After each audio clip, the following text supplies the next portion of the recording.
शास्त्रकार कहते हैं कि सागर में जल है बहुत, अगागर भरी न जाए। दुनिया में रिश्ते हैं बहुत, जोड़े न जोड़े जाए। सागर में अर्थात समुद्र में अथाह जल भरा हुआ है, लेकिन विचारणीय बात यह है कि आप एक गागर जल समुद्र से नहीं भर सकते हैं। और इसी प्रकार संसार में रिश्ते बहुत हैं, लेकिन उन सबको आप जोड़ नहीं सकते हैं।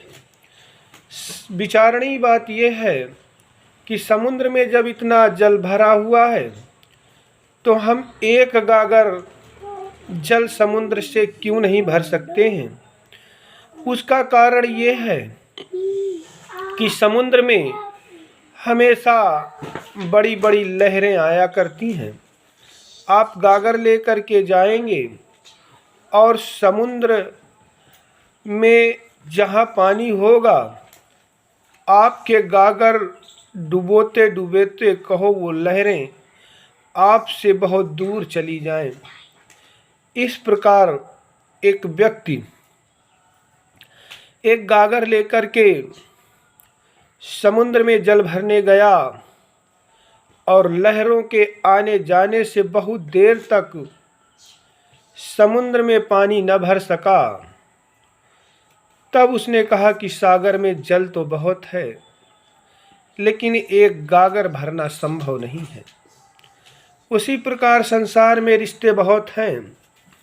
अगर हम एक रिश्ते को पकड़ लें तो उस रिश्ते की डोर पकड़ते पकड़ते सारे संसार में घूम आएंगे और ये संसार हमें अपना रिश्तेदार ही समझ में आएगा। लेकिन बात यह है कि ये संसार में रिश्ते तो बहुत हैं, लेकिन काम कोई नहीं आता है। इस स्वार्थमय संसार में स्वार्थ के रिश्ते हैं, और उससे ऊपर बात कही जाए तो संसार सागर में भी लहरें उठती रहती हैं। एक व्यक्ति रूठता है तो दूसरा मानता है, दूसरा मानता है तो तीसरा रूठ जाता है।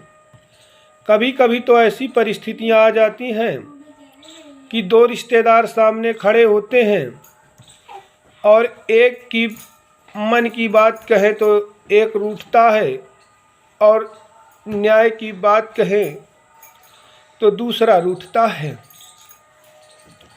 खैर ये संसार है, इसमें रिश्ते नातों के चक्कर में पड़ करके अपना धर्म, अपना कर्तव्य नहीं भूलना चाहिए। यही गीता का ज्ञान है और यही नीति शास्त्र का ज्ञान है। नीति शास्त्र कहती है, अद्यैव मरणस्त्युगान्तरेव लक्ष्मी समावेशस्तु गच्छति यथेष्टाम। अद्यैव मरणस्त्युगान्तरेव न्यात प्रथ प्रविचलत पदम नधीरा। अर्थात एक मनुष्य को सदैव न्याय का पक्ष लेना चाहिए।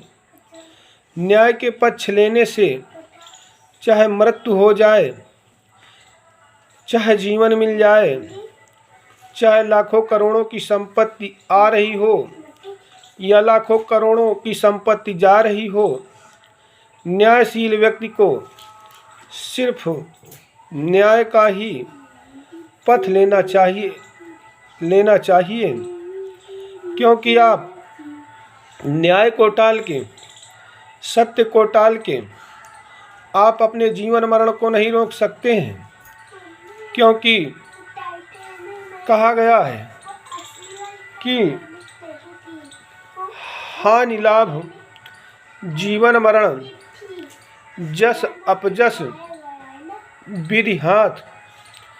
अर्थात हमें कहाँ कितना लाभ होगा, कितनी हानि होगी, जीवन में कहाँ जस मिलेगा, कहाँ अपयश मिलेगा, ये सब प्रारब्ध के अधीन है।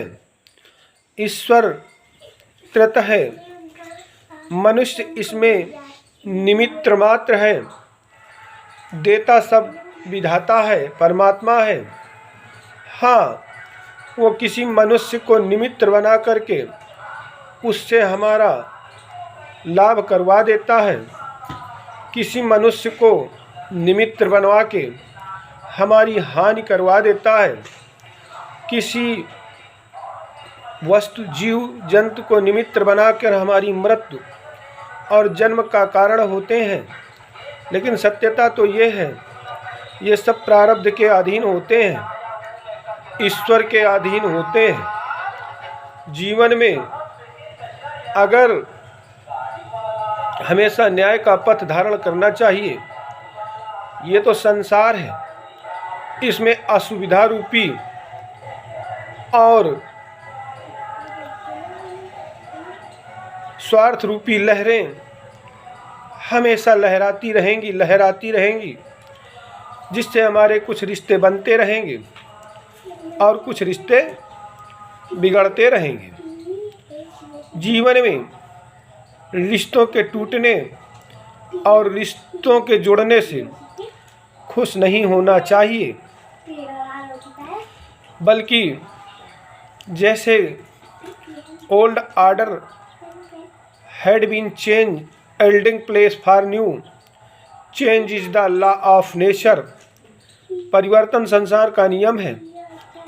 हमें परिवर्तन को साहस स्वीकार करना चाहिए, क्योंकि प्राकृतिक कवि रामाधारी सिंह दिनकर ने लिखा है, प्रकृति के यौवन का श्रृंगार करेंगे कभी न बासी फूल। बासी फूलों से प्रकृति की शोभा नहीं बढ़ती है। उसी प्रकार संसार के टूटे फूटे नियमों से, संसार के टूटे फूटे पुराने रिश्तों से संसार की शोभा नहीं बढ़ती है। जीवन में तमाम लोगों का आना जाना लगा रहेगा और हमें साहस भी अपने जान पहचान वाले नाते रिश्तेदारों की एक सूची बनानी चाहिए। उसमें जो व्यक्ति हमारे काम के हैं उनसे संबंध बनाने का प्रयास करना चाहिए। विद्वानों ने इस विषय में लिखा है, टूटे सुजन बनाइए और जो टूटे 100 बार, रहीमन फिर पोहिए टूटे मुक्ता हार। हमारे मिलने जुलने वाले नाते रिश्तेदारों में जो सज्जन पुरुष हैं उनको तो मनाने का प्रयास करना चाहिए, और जो दुर्जन हैं कैसे, आगे कह मृदु वचन बनाई और पीछे अनहित मन कुटिलाई, और जहीं कह गति जिनकी गति अहि गति सम भाई, अस कुमित्र परिहर्यु भलाई।